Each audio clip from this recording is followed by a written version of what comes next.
Now we're going to look at where this kinetic energy comes from. So this is our work energy unit part 3 video. So basically the kinetic energy has to come from somewhere. That potential energy, that kinetic energy, that motion had to come from somewhere. The object that was applying the force to do the work must have had energy to apply the force. So where does it come from? It comes from potential energy. We're going to look at basics of two types of potential energy. The first one is gravitational potential energy. Okay, and gravitational potential energy can be thought of as the work done by gravity, or the work potentially done by gravity. So work is force times distance. And if we're talking about the work done by gravity, we're talking about how the mass of an object is affected by gravity. So force is mass times gravity times the distance it moves. And since we're moving in gravity, we're moving in an up-down direction, we just call it the height, okay? So the work done by gravity is the force, or the mass of an object times gravity. So we have an object, right? And gravity's pulling it down. The force of gravity is mass times gravity. So that's where we get that from. And then how far it falls depends on its height. So we multiply by the height. That becomes the expression we use for distance. So this is gravitational potential energy. And we just go GPE equals mass times gravity times the height. As simple as that. That's it, okay? Now, there is another type of energy. We won't go through how we can derive that form. We're just going to go ahead and talk about it. That's elastic potential energy. For example, the energy in a spring or some type of rubber band or elastic band. And so you know that some springs, like in a pen, the spring in a pen, it is not very springy. It's doesn't require, it has a low force. But then you have other springs, like the spring on a car, that holds up the car, keeps it from falling on the ground. That's going to exert a high force. So this idea of some springs exerting a high force and a low force gives us this value called K, and K is simply what we call the spring constant. And so every spring has this number associated with it, and it's called the spring constant, given by symbol K. And we need to know that to calculate the elastic potential energy.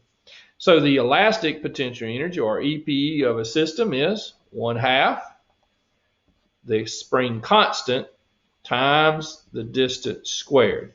Now this distance is the distance stretched or compressed. All right, so the distance stretched or compressed. So those are real straightforward expressions. We're just going to solve some basic examples with those and be moving to our next concept. So let's start off with solving a gravitational potential energy problem. So here we have a flower in a pot that is sitting on top of a table, and the table is 2 meters high. And the pot has a mass of 2 kilograms. So we just simply want to know what is the gravitational potential energy. So the gravitational potential energy, or GPE, is the mass of the pot times the gravity times the height. So it would simply be 2 kilograms times 9.81 meter second squared times 2 meters high. And we could just simply go GPE equals that. And this is a unit of a joule. Energy and work are the same value, so they have the same unit. So we just go 2 times 9.81 times 2 meters, and we get 39.24 joules of gravitational potential energy. Of course, we could use this number to solve for some other things, like if it's got that much energy, how fast is it going to fall, or what force is required to bring it to rest, and different things like that. But for now, we're just solving the gravitational potential energy. Of course, we could give you the energy and ask you to solve for height and do some algebra manipulation of that expression. All right, the second type of energy we're looking at is elastic potential energy. So here we have scenario A and B. where we've taken the spring and we've compressed it. So we have a spring with a ball on the end over here, and the spring is originally 1 meter long. Now we've pushed the ball against the spring. We've compressed the spring to 0.5, okay? And we know it has a K of 2 Newton per meter. So the elastic potential energy of this spring is simply 1/2 K x squared. So 1/2 K, which is our 2 Newton meter, times X. Now remember, X is the distance we stretched it or compressed it.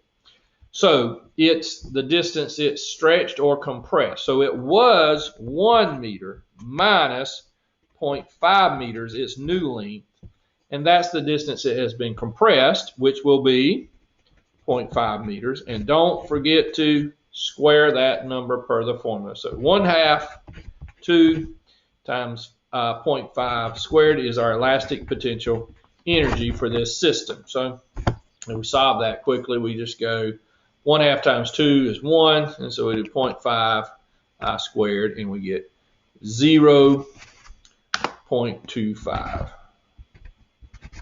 And that is the number of joules, okay? Now remember we said earlier on the work energy, right? So if it's got this much energy, then that marble is going to be launched with that much energy. So if we release this, the marble is going to roll with that much energy. Eventually that energy is going to reach 0 because friction is going to act against it. And so we could come over here on the side and we could say, okay, well, if you have 0.25 joules of energy, and remember, the energy or the work equals force times distance. If we do 1 Newton of force, then we could say, how far will that marble roll before it comes to a stop?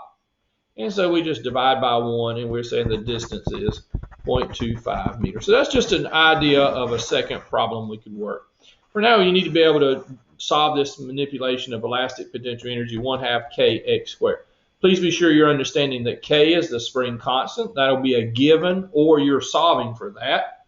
And then x squared is not the length of the spring. It's not how much it's compressed, the compressed length. It is the difference between the two, okay?